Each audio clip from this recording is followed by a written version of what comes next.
चाहे को किसी भी देव को पूज रहा है या कोई मजार पूज रहा है या किसी की यादगार पूज रहा है, उन्हीं को सत्य मान रहे हैं।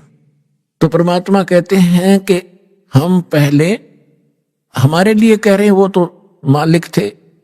जैसे दास पहले भगवान विष्णु जी का पुजारी था और साथ में शंकर जी को भी पैरेलल आदर दिया करते थे।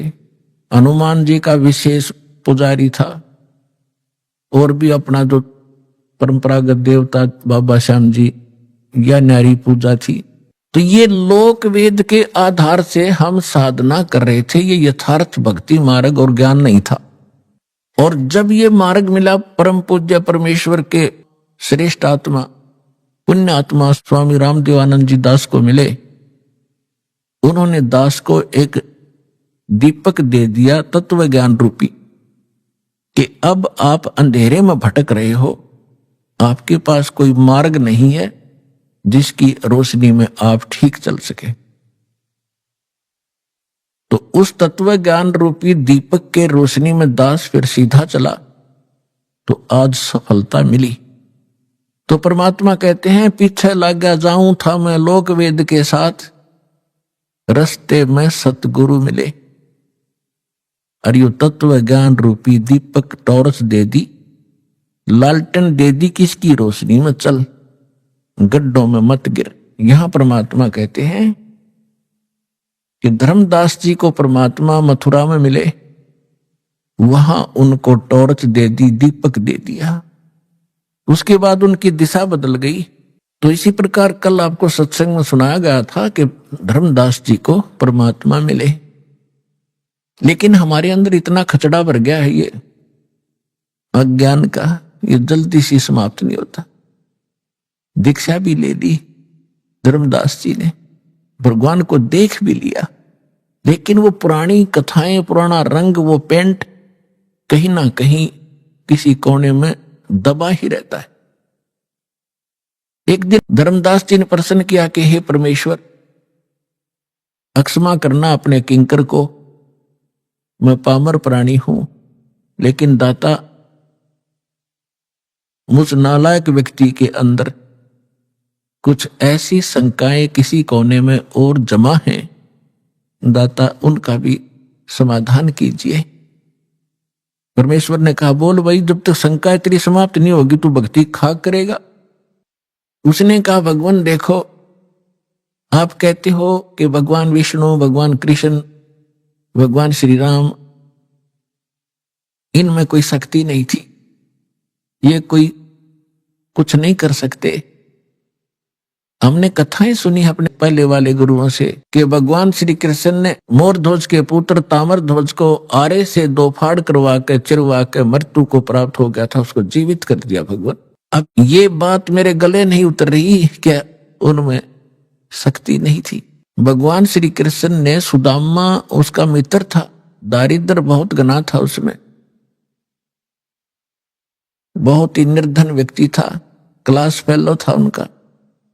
एक दिन उनके पास गया जब वो द्वारका के राजा थे, और भगवान 2 मुट्ठी चावल खा के और उसका सुंदर महल बना दिया और घना धन दे दिया उसको। परमात्मा बोले ठीक है बच्चा, पहले तो आप लोग इतने भावुक हो कि सुनते नहीं ध्यान से। परमेश्वर ने कहा कि मैं ये नहीं कह रहा कि ब्रह्मा विष्णु महेश में कोई शक्ति नहीं, ये कुछ नहीं कर सकते। परमात्मा कहते थे कि तुम इनको समर्थ मानते थे कि ये समर्थ भगवान है, सारी सृष्टि के रचनहार हैं, ये अजन्मा है, इनकी मृत्यु जन्म नहीं होता, इनके कोई माता पिता नहीं। तो वो तेरे रूबरू कर दिया, इनके माता पिता हैं, इनकी जन्म मृत्यु होती है, जिनकी जन्म मृत्यु होती है वो सक्षम कैसे होगे? तो परमात्मा ने कहा कि जैसे एक स्टेट के प्रांत के मंत्री में जो शक्ति होती है वो शक्ति होती है, लेकिन वो प्रधानमंत्री नहीं होता, प्रधानमंत्री जैसी पावर नहीं रखता। अब परमात्मा ने बताया कि आप कह रहे हो श्री कृष्ण भगवान ने मोर ध्वज के पुत्र ताम्र ध्वज को तो वहां जाके और शर्त रखती कि हम, मेरा शेर जो है सिंह, ये मांस खाओगा और आपके परिवार के एक सदस्य का खाएगा। जित कथा आपने सुन रखी बहुत बार, ये नहीं सुनाऊंगा आज। ऐसा ही किया गया, ताम्रध्वज को चीरा गया, वो मर गया और श्री कृष्ण ने जीवित भी कर दिया। उनकी परीक्षा ली, वो सफल हुए। ठीक है, अभी यहां तो श्री कृष्ण ने ताम्रध्वज तो जीवित कर दिया। जब महाभारत के युद्ध में उसकी बहन सुभद्रा का पुत्र अभिमन्यु युद्ध में मारा गया चक्रव्यूह में, सुभद्रा रोए, पांचों पांडव रोए, उनका कुल नाश होए, और श्री कृष्ण रोए बैठ के, तब वो क्यों नहीं जीवित कर सके अभिमन्यु को? अब हमारी इतनी बुद्धि थी, धर्मदास चुप हो गया। कहा भगवान, या तो बात कभी ध्यान में आई ही नहीं हमारे। इसलिए परमात्मा कहते हैं, गुरु बिन काहू न पाया ज्ञाना, जो थोथा भूषड़ मूड किसाना। तुम थोथा भूषड़ रहे थे अभी तक, और सारे तुम्हारे गुरु सिर पैर तानी कथा सुना दे राम बिलनी की, बस खाई रोटी जाओ जय बोलो। ये कोई कहानी थी? ये कोई ज्ञान था तुम्हारा? तो परमात्मा से धर्मदास जी ने पूछा कि भगवान फिर कारण क्या था? कारण ये था कि ताम्रध्वज की आयु शेष थी, और इतनी शक्ति ये रखते हैं, ये तो ऋषि महर्षि रखते हैं ऐसी। तो गोरखनाथ जी ने अपने गुरु मच्छंद्रनाथ का फूका हुआ शरीर अस्थियां उठा के और उसको जीवित करके मच्छंद्रनाथ बना दिया। श्री कृष्ण जी ने केकला तोड़ दिया, क्योंकि जब तक शेष आयु है, ये आयु नहीं बढ़ा सकते तुम्हारे भगवान। ताम्रध्वज की आयु शेष थी, इसने जीवित कर दिया। और अभिमन्यु की आयु नहीं थी, इतना ही संस्कार था, उसको जीवित नहीं कर सके। समर्थ का शरणाग हो रंग होरी हो, भाई कदे न हो ए काज राम रंग होरी हो। होरी मान खुशी कि समर्थ की शरण ग्रहण करो।